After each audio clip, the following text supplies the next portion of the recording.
오늘 우리 함께 나눌 말씀은 누가복음 15장 1절에서 7절까지 말씀입니다. 제가 봉독하겠습니다. 모든 세리와 죄인들이 말씀을 들으러 가까이 나오니 바리새인과 서기관들이 수군거려 이르되 이 사람이 죄인을 영접하고 음식을 같이 먹는다 하더라. 예수께서 그들에게 이 비유로 이르시되 너희 중에 어떤 사람이 양 100마리가 있는데 그 중에 하나를 잃으면 99마리를 들에 두고 그 잃은 것을 찾아내기까지 찾아다니지 아니하겠느냐. 또 찾아낸즉 즐거워 어깨에 메고 집에 와서 그 벗과 이웃을 불러 모으고 말하되 나와 함께 즐기자. 나의 잃은 양을 찾아내었노라 하리라. 내가 너희에게 이르노니 이와 같이 죄인 한 사람이 회개하면 하늘에서는 회개할 것이 없는 의인 99으로 말미암아 기뻐하는 것보다 더하리라. 아멘. 우리는 교회들이 선교사를 파송하고 후원하는 오늘날 선교의 모습들을 굉장히 당연하게 여기고 늘 그래 왔다고 생각하는지 모르지만 사실은 그렇지 않았습니다. 윌리엄 캐리가 살았던 1700년대 말 1800년도 초까지만 해도 오늘날과는 선교하는 모습들이 많이 달랐습니다. 근대 선교의 아버지로 불리우는 윌리엄 캐리는 개신교 역사상 최초로 해외 선교회를 설립하고 본인이 직접 인도로 가서 선교한 사람이었습니다. 그런데 가슴에 불타는 선교의 꿈을 아는 이 윌리엄 캐리가 처음에 어느 목사님들의 모임에서 해외 선교의 필요성에 대해서 강조하면서 그가 가지고 있던 인도 선교의 비전을 나누었을 때 어떤 나이 많은 한 목사님이 윌리엄 캐리를 꾸짖으면서 말했습니다. 여복의 젊은이 자리에 앉게나 만약 하나님이 이방인들을 개종시키려고 하신다면 자네나 우리 도움 없이도 얼마든지 하실 것에 자네는 그냥 자리에 앉아 있게나. 동네 반상회 모임이 아니라 비즈니스 하는 사람들의 모임이 아니라 매주 복음을 전한다고 하는 목사님들의 모임에서 있었던 일입니다.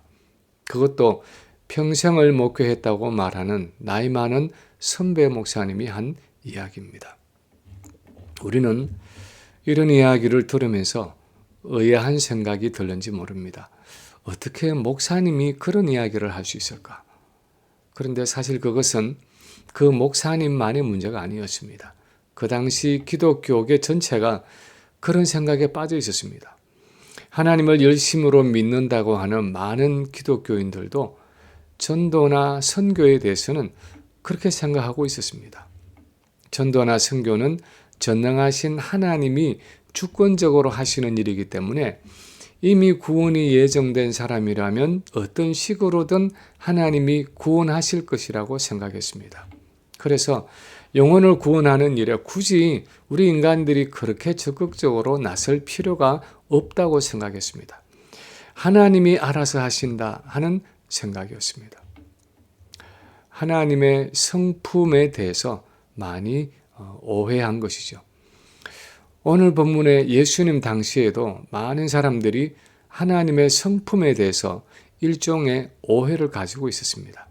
본문 1, 2절에 보면 많은 세리와 죄인들이 예수님의 말씀을 듣기 위해서 나왔을 때 바리새인들과 서기관들이 예수님을 원망했습니다. 이 사람이 죄인을 영접하고 음식을 같이 먹는도다 하면서 비난했습니다.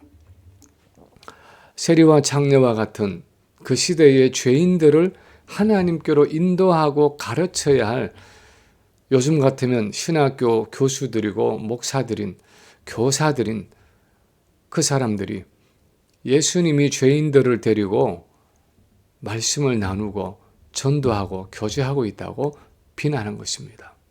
요즘 우리가 생각하면 참 기가 막히는 일입니다. 그때 예수님이 오늘 우리가 읽은 이 비유의 말씀을 그들에게 주셨습니다. 15장에 기록된 이 세 가지 비유들은 한 세트의 비유로서 결국 한 가지의 교훈을 가르치고 있는데 그 핵심은 죄인들을 향한 하나님의 마음이 무엇이냐 하는 것입니다.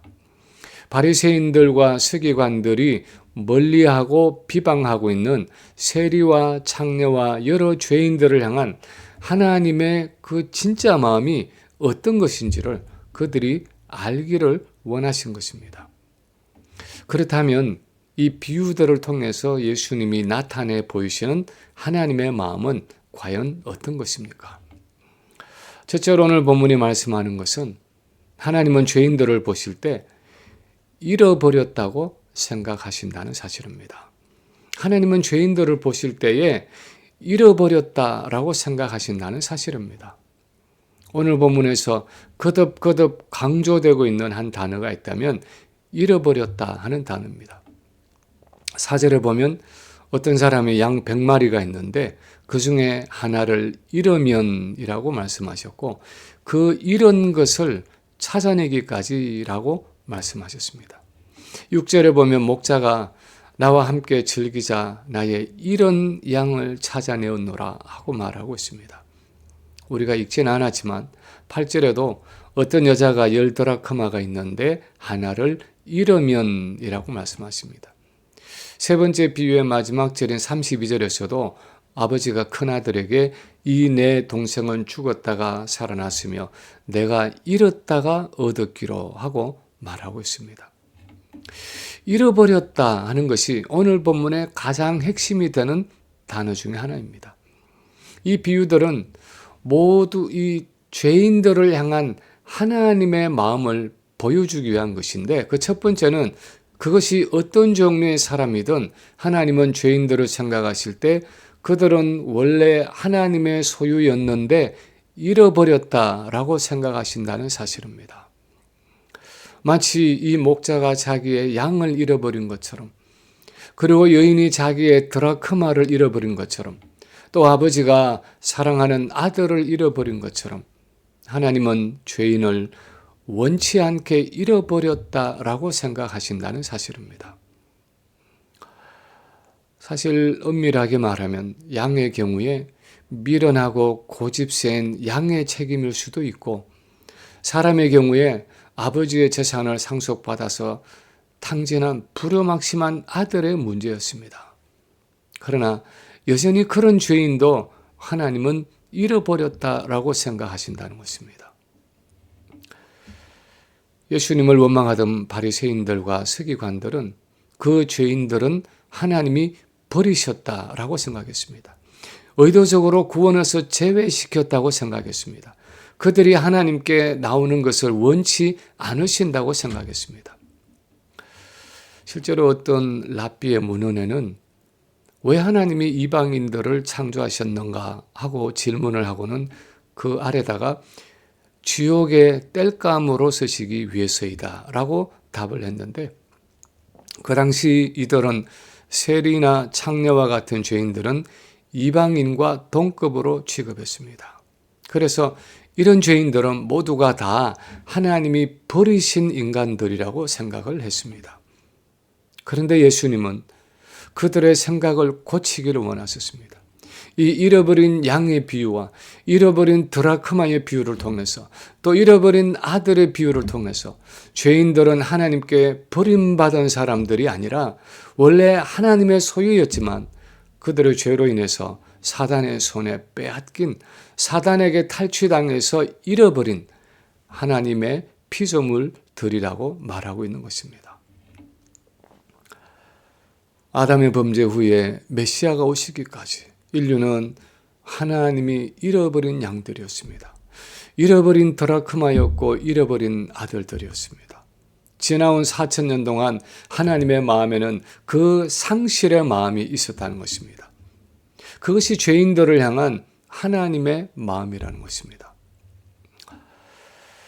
우리가 읽지는 않았지만 마지막 비유인 탕자의 비유에서 보면 집에 있던 형은 착실한 아들이었지만 그 사랑하는 아들을 잃은 아버지의 마음을 알지 못했습니다. 한 집에 같이 살면서도 아버지가 느끼고 있던 그 상실감을 알지 못했습니다. 집 나간 아들을 기다리면서 날이면 날마다 동구 밖에 서서 이미 해가 저물었는데도 혹시나 하고 어두워지기까지 아들을 기다리던 그 아버지의 안타까운 마음을 이 큰아들은 알지도 못했고 느끼지도 못했습니다.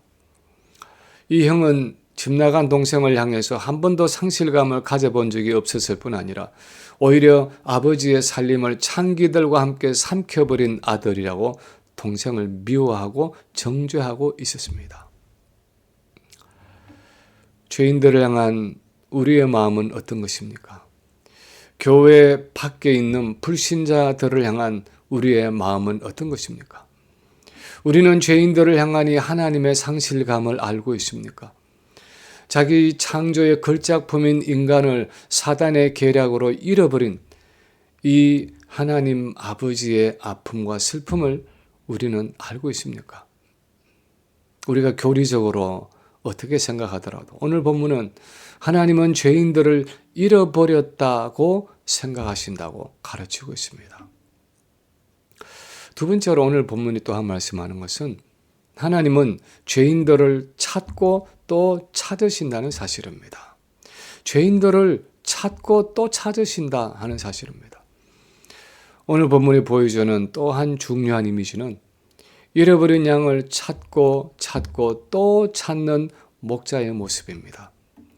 반복해서 찾는다는 부단한 노력을 보여줄 뿐 아니라 찾을 때까지 멈추지 않는 목자의 집요함을 보여주고 있습니다.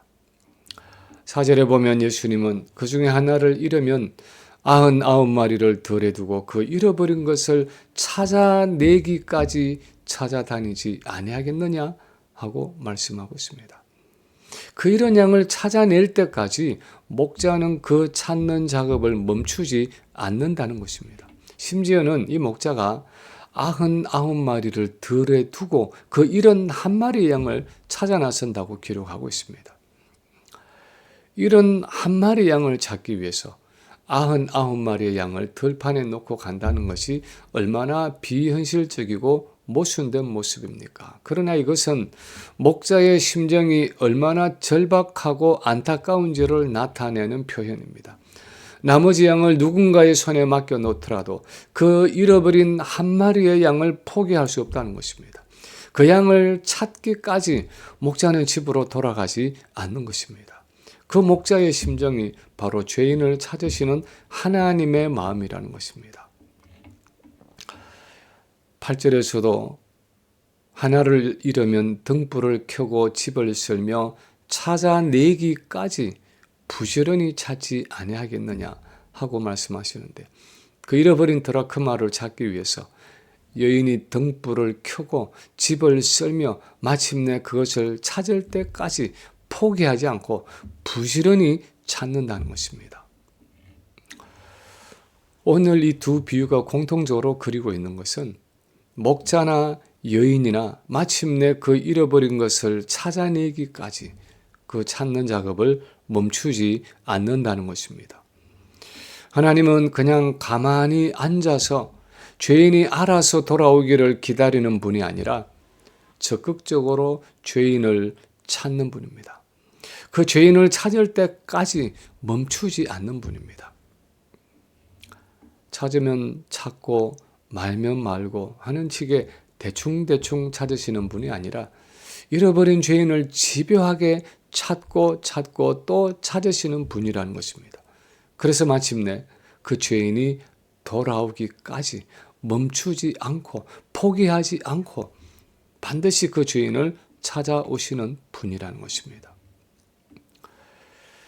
우리는 대체로 내가 어떻게 예수를 믿게 되었는지, 어떻게 내 신앙이 자라왔는지 그 지난 배경을 잘 모를 때가 많습니다. 그러나 그 배후를 가만히 살펴보면 하나님이 여러 사람을 통해서 여러 경로를 통해서 죄인인 나를 찾으셔서 예수를 믿게 되고 지금까지 믿음이 자라가게 된 것입니다.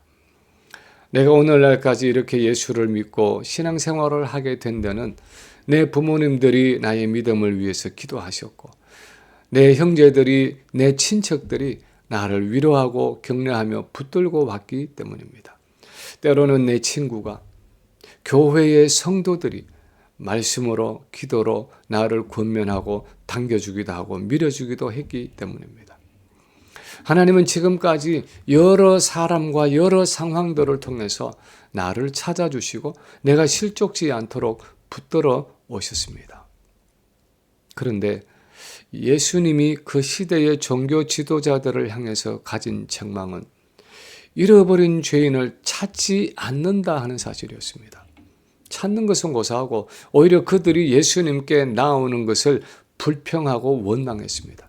그들을 찾고 영접하는 그 예수님을 세리와 죄인들의 친구라고 정죄했습니다. 그들의 구원에 대해서 이 사람들은 아무런 관심이 없었습니다.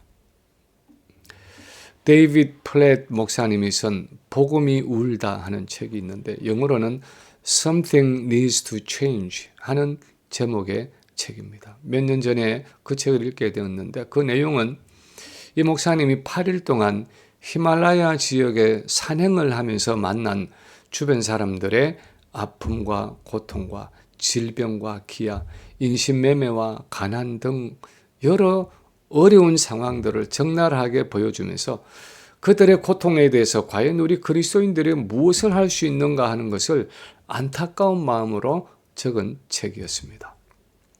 그런데 이 목사님이 누가복음 15장의 비유들과 그 히말라야 지역에 이뤄진 사람들을 연관지으면서 이런 말을 쓰고 있습니다.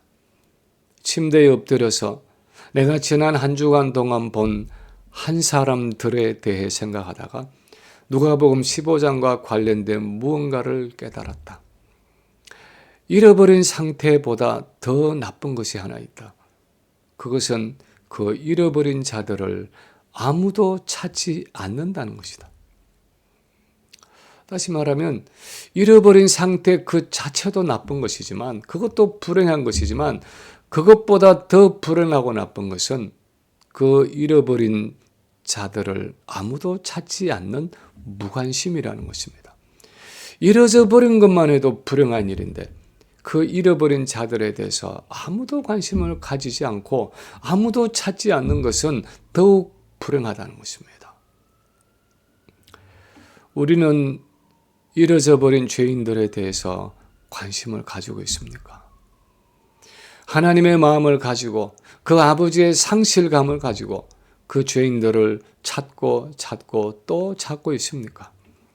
이 비유를 통해서 예수님이 우리에게 주시는 도전은 세상은 반드시 찾아야 할 대상이라는 것입니다.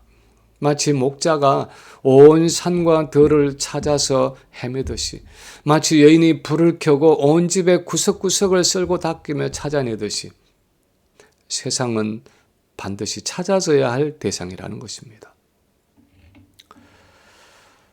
세 번째, 오늘 본문이 말씀하는 것은 하나님은 한 죄인이 회개하고 돌아올 때 그 어떤 것보다도 기뻐하고 즐거워하신다는 사실입니다.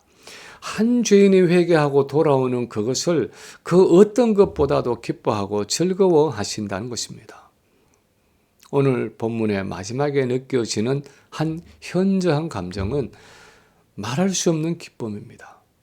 혼자서는 주체할 수가 없어서 온 동네 사람들을 불러서 다른 사람들과 함께 나누며 잔치하지 않을 수 없는 넘치는 기쁨입니다. 5, 6절에 보면 또 찾아낸 적 즐거워 어깨에 메고 집에 와서 그 벗과 이웃을 불러 모으고 말하되 나와 함께 즐기자 나의 이런 양을 찾아내었노라 하리라 하고 말씀하셨습니다. 그리고 7절에 보면 이와 같이 죄인 한 사람이 회개하면 하늘에서는 회개할 것이 없는 의인 99으로 말미암아 기뻐하는 것보다 더하리라 하고 말씀하셨습니다. 의인 99을 하나님이 얼마나 기뻐하시겠습니까? 10명의 의인이 없어서 소돔과 고모라가 망하지 않았습니까? 그런데 하나님은 그런 의인 99보다 죄인 하나의 회개를 그렇게 기뻐하신다는 것입니다. 9절에 보면 잃어버린 드라크마를 찾은 여인도 친구들과 이웃들을 불러 모으고 말하기를 나와 함께 즐기자 이런 드라크마를 찾아내었노라 하면서 잔치를 벌이고 있습니다. 23절에서는 돌아온 아들을 위해 살찐 송아지를 잡아 잔치하면서 이 내 아들은 죽었다가 다시 살아났으며 내가 잃었다가 다시 얻었도다 하면서 풍악을 울리고 춤을 추며 기뻐하고 있습니다. 한 죄인이 회개하고 돌아올 때 이렇게 기뻐하시는 하나님의 마음을 너희가 알고 있느냐 하는 것이 바리새인들과 서기관들을 향한 예수님의 책망이었습니다. 예수님이 말씀하신 세 번째 비유에 보면 이 바리새인들과 서기관들이 죄인들에 대해서 예수님과 함께 기뻐하지 못하는 이유에 대해서 약간의 암시를 주고 있습니다. 이 큰아들은 잃어버린 동생이 돌아와서 아버지가 잔치를 벌였는데도 너무나 못마땅해 하고 있습니다. 그 이유가 29절 30절에 나타납니다. 내가 여러 해 아버지를 섬겨 명을 어김이 없거늘 내게는 염소 새끼라도 주어 나와 내 벗으로 즐기게 하신 일이 없더니 아버지의 살림을 창기와 함께 삼켜버린 이 아들이 돌아오매 이를 위하여 살찐 송아지를 잡으셨나이다. 그는 아버지와는 다른 가치 기준을 가지고 있었습니다. 그는 잃어버렸던 사람을 본 것이 아니라 잃어버린 재물을 보았습니다. 죽은 것이나 다름없던 그의 동생이 살아 돌아왔는데도 별로 기쁨이 없고 감격이 없었던 것은 그 동생이 아버지의 재산을 창기와 함께 다 탕진해 버렸다는 원망의 마음 때문이었습니다. 그의 관심사는 사람이 아니라 재산이었습니다. 그의 관심사는 잃어버린 동생의 생명이 아니라 이 땅의 재물이었습니다. 이 세상에서 그 재물을 가지고 얼마나 편안하고 안락하게 사느냐가 그의 주된 관심사였습니다. 그래서 오히려 그 모든 것을 희생해서라도 잃어진 생명을 얻고자 하는 그 일의 기쁨과 가치를 이해할 수가 없었습니다. 그래서 그 아버지의 기쁨에 참여하지 못한 것입니다. 그런데 예수님이 우리에게 보여주시는 것은 잃어버린 영혼을 구원하는 일에는 그 어떤 것보다 더 큰 기쁨과 만족이 있다는 것입니다. 요한복음 4장에 보면 예수님이 수가성의 여인에게 전도를 하는 동안에 제자들이 마을에 들어가서 먹을 것을 구해왔습니다. 그리고 음식을 내어놓고 랍비어 잡수소서 하고 말했더니 예수님이 이렇게 말씀하십니다. 내게는 너희가 알지 못하는 먹을 양식이 있느니라. 제자들이 서로 수군거립니다. 누가 잡수실 것을 갖다 드렸는가? 그때 예수님이 말씀하십니다. 나의 양식은 나를 보내신 이의 뜻을 행하며 그의 일을 온전히 이루는 이것이니라. 다시 말하면 이런 영혼을 찾아내어서 복음으로 그들을 구원하는 그 일, 그 구원의 사역을 온전히 이루는 그것이 바로 예수님의 양식이라는 것입니다. 그것이 바로 그의 삶의 보람이고 만족이라는 것입니다. 그것이 그분의 최고의 기쁨이라는 것입니다. 우리는 과연 무엇에 기뻐하고 있습니까? 우리는 무엇에 즐거워하고 있습니까? 이 이민의 삶에서 무엇 때문에 울고 웃고 있습니까? 정말 사람 때문에 기뻐하고 즐거워하고 있습니까? 사람을 얻는 일, 특히 이런 영혼을 되찾는 일, 영원히 이뤄질 죄인이 회개하고 돌아와서 하나님의 자녀가 되는 그 일에 기뻐하고 즐거워하고 울고 웃고 있습니까? 혹 우리가 그냥 오늘 하루 수입이 다른 날보다 좀 더 나은 것으로 기뻐하고 즐거워하고 그냥 내 한 몸이 편안하고 문제없이 하루를 연명하는 것으로 기뻐하고 만족하고 내 자녀들이 좋은 대학을 가고 안정된 직장을 얻고 행복한 가정을 이루는 것으로 만족하며 살아가고 있지는 않습니까? 물론 우리가 이민 생활을 하면서 그런 생활의 안정이 있어야 하고 그런 일상의 기쁨이 있어야 할 것입니다. 그러나 오늘 본문에서 주님은 그것보다 더 큰 기쁨에 대해서 말씀하고 있습니다. 하늘에서 하나님이 천사들과 함께 잔치하며 기뻐하고 즐거워하시는 사건에 대해서 말씀하고 있습니다. 그것은 이뤄진 죄인 한 사람이 회개하고 돌아오는 일입니다. 한 사람의 죄인이 회개하고 돌아올 때 천국에서 하나님이 천사들과 잔치를 벌일 정도로 지극히 기뻐하신다고 주님이 말씀하고 있습니다. 우리는 과연 주님이 말씀하시는 이 하나님의 마음을 알고 있습니까? 이 하나님의 말할 수 없는 기쁨을 우리는 이해하고 있습니까? 하나님이 그토록 기뻐하셔서 천하보다도 더 귀하다고 말씀하시는 그 영혼의 가치에 대해서 우리는 알고 있습니까? 서울 양화진의 외국인 선교사 묘지에 가면 한 특이한 그리스인 묘비가 있다고 하는데, 그것은 24살의 나이로 조선에 와서 불과 9개월 만에 병으로 죽은 루비 캔드릭이라는 선교사의 묘비입니다. 풀네임이 루비 레이첼 핸드릭이라는 평신도 선교사인데, 그 묘비에는 이렇게 써져 있다고 합니다. If I had 1,000 lives to give, Korea should have them all. 내게 만약 1,000개의 목숨이 있다면 그 전부를 조선에 주었을 것이다. 이 자매는 1907년 9월에 24살의 젊은 나이에 남감리교에서 파송받아온 텍사스 앱웨 청년회의 회원이었습니다. 그런데 한국에 온 지 9개월 만에 맹장염에 걸려서 1908년 6월에 세상을 떠나고 말았습니다. 조선 선교의 꿈을 펼쳐보지도 못한 채 25살의 꽃다운 나이로 주님의 부르심을 받은 것입니다. 그런데 이 자매는 세상을 떠나기 전에 본국에 있는 청년들에게 이런 말을 남겼습니다. 내가 죽으면 텍사스 청년 회원들에게 10명씩, 20명씩, 50명씩 조선에 나오라고 전해주세요. 만약 내게 줄 수 있는 1,000개의 목숨이 있다면 나는 그 모두를 다 조선을 위해 바쳤을 것입니다.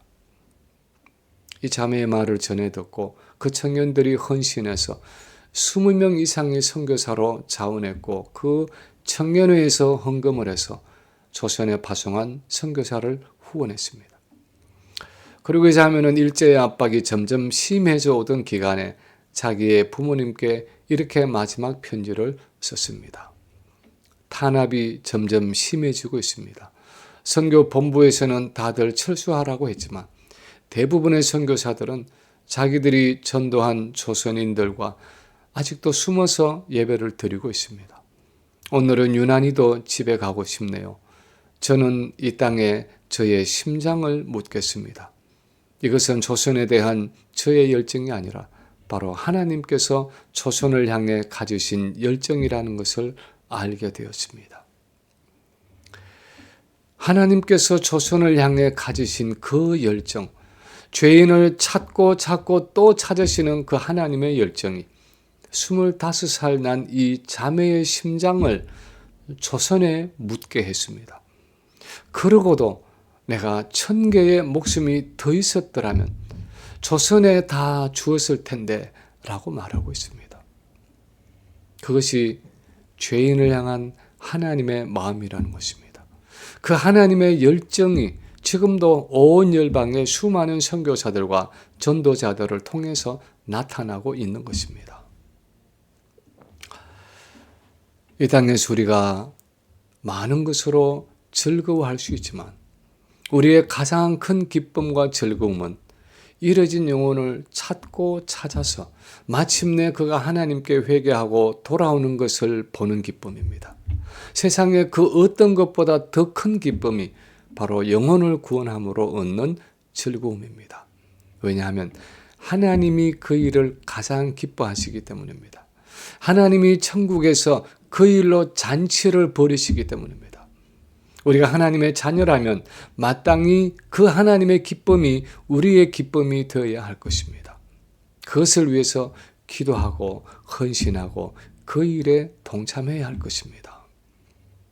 오늘도 전도주일을 맞아서 이런 하나님의 마음을 알고 내 주변에 잃어진 영혼들을 위해서 기도하고 마침내 찾을 때까지 그들을 찾고 돌아보는 우리 모든 성도들이 되시기를 주님의 이름으로 간절히 축원합니다.